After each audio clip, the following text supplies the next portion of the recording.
موت کا ڈر۔ رسول اللہ صلی اللہ علیہ وآلہ وسلم کی ایک بڑی پیاری حدیث ہے جس کا مفہوم ہے کہ موت کو کثرت سے یاد کرو۔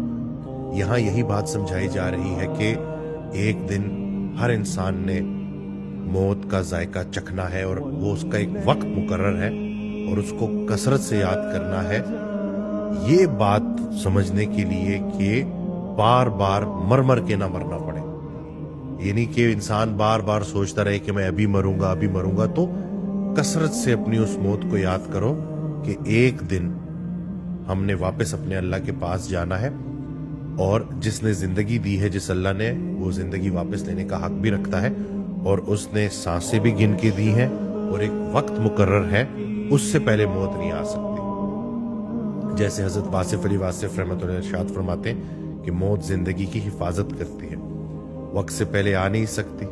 وقت کے بعد زندگی ٹھہر نہیں سکتی، تو جس چیز کو ہم نہیں بدل سکتے اس کے بارے میں سوچ کے ہم نے اپنی حالت کو اتنا کیوں بدل دیا ہے۔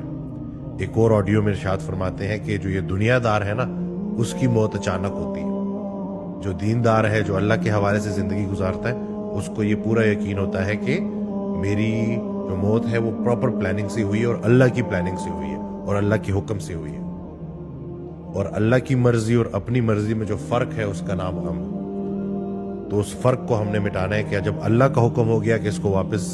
بلا لو میرے اس بندے کو، تو پھر بندہ کیا کر سکتا ہے؟ جو مالک کا حکم، اس کے آگے سر تسلیم خم